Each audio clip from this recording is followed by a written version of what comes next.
Hello, friends. Pastor Doug Batchelor here. One of the questions that we get more than any other this time of year is, should a Christian celebrate Christmas? And so I'm going to take just a few minutes and address this very quickly. First of all, there's nothing in the Bible that tells us that Jesus was born the 25th of December. In fact, we can be pretty sure he wasn't born that time of year, mainly for three reasons. One is, you would not have shepherds out in their fields during the coldest time of the year in the northern hemisphere. The climate in Israel is very much like here in Northern California. And around the 25th of December, it is cold, it is wet, there's almost no grass in the fields.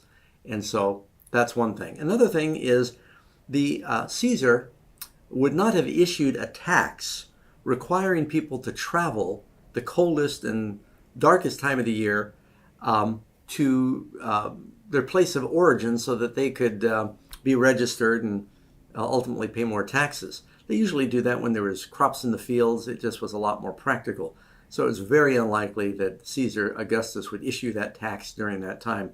And the third reason, I think it's probably the best reason, we sort of know when Jesus was born because it tells us in Luke chapter 3 that Jesus was baptized as he began to be 30 years of age. Now there's a reason for that because, well, King David started to rule at 30. Joseph went out over Egypt at 30. A priest could not begin to serve until he was 30.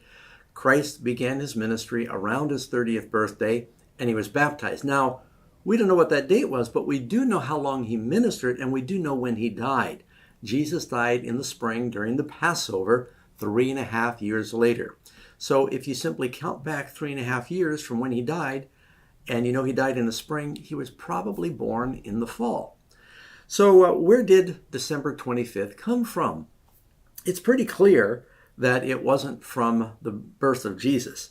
Matter of fact, you can read here in the Catholic Encyclopedia, it states Christmas was not among the earliest festivals of the church. Irenaeus and Tertullian omitted from their lists of feasts, and those authors lived in the 3rd century AD. So, up to 400 AD, no Christians were celebrating Christmas around the 25th of December. So what happened? Well, it's really something that's astronomical when you think about it. The winter solstice is around December 21, 22. That means it's going to be the shortest days of the year. The days continue to get shorter and shorter and shorter until you get to the 21st. Then there's like a stable time for about 3 days where you don't really see any change in the days. The days begin to get noticeably longer around the 25th. So all over the Northern Hemisphere, in a number of cultures, that was a time of different celebrations. Yes, some used it for sun worship.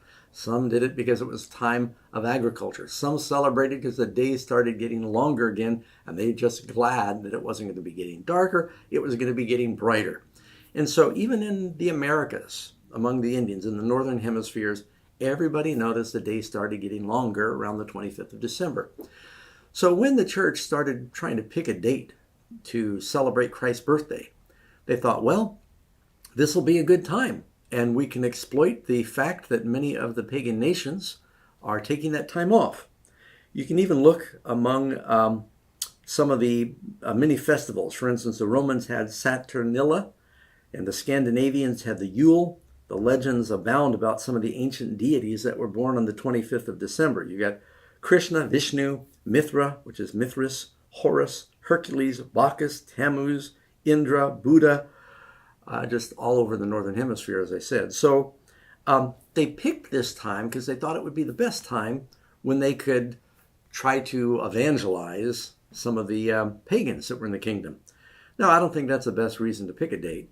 I do sort of understand it. For example, if I'm going to China and I'm doing an evangelistic meeting, we always look at their calendar to find out when can I do a meeting when they will not be working and be able to come. And suppose that all of the Chinese were taking off the week of Buddha's birthday because it's a holiday. That'd be a great time for me to do an evangelistic meeting because they're not preoccupied and they could come. So I could exploit that time to reach the pagans. And, Paul uses this principle in 1 Corinthians chapter 9. He said, "For though I am free," this is 1 Corinthians 9:19, "for though I am free from all men, I've made myself a servant to all that I might win the more. And to the Jews I became as a Jew, that I might win the Jews. And to those who are under the law, as under the law, that I might win those who are under the law. To those who are without law, as without law, not being without the law towards God, but under the law towards Christ, that I might win those who are without law. Meaning, I do what I can to accommodate the Jews, to reach the Jews. I do what I can to accommodate the Gentiles, to reach the Gentiles, but I don't break God's law. That's the principle. And he said, to the weak I became as weak, that I might win the weak. I have become all things to all men, that I might by some means save some. And so there's a principle that as far as possible, Christians should try to take advantage of whatever local cultures might be to reach them, as long as it does not require sacrificing a biblical principle. Now, Christians should not be involved in the pagan trappings of Christmas. Santa Claus is not real. We shouldn't be making a deal about reindeer and burning Yule logs. Now, someone's going to ask about the Christmas tree. People often go to Jeremiah chapter 10, and they read this passage. It begins in verse 2. For the customs of the people are futile. For one cuts a tree from the forest, the work of hands of the workmen with the axe. They decorate it with silver and gold. They fasten it with nails and hammers so that it will not topple. People say, there's a Christmas tree. They are upright like a palm tree. They cannot speak. They must be carried because they cannot go by themselves. Do not be afraid of them. They cannot do evil, nor can they do good. Is Jeremiah saying that you should not cut a tree and decorate it? No, they were talking about the pagan practice where they would cut down a tree, take a block of the tree, carve it into a god, plate it with gold and silver. They had legs and mouths and eyes, but they couldn't see, they couldn't speak, they couldn't walk. You had to carry them. People don't carry around Christmas trees. So this really has nothing to do with a Christmas tree, though I've heard it used that way many times. And I've not seen too many people. I mean, if you have a bouquet of flowers in your house because you like the look and you like the fragrance, that's fine. But if I see people praying to their flowers, or if I saw a person praying to their tree, so having holiday ornamentation is not a sin of itself. Now, in our church here in Granite Bay, we typically don't put up a Christmas tree. There would not be anything morally wrong with that, but there's a principle in the Bible. Paul says that don't do anything that's going to make your brother stumble. And for example, he said, if eating meat sacrificed to an idol, even if it's a clean type of meat, is going to make your brother stumble, then don't do it.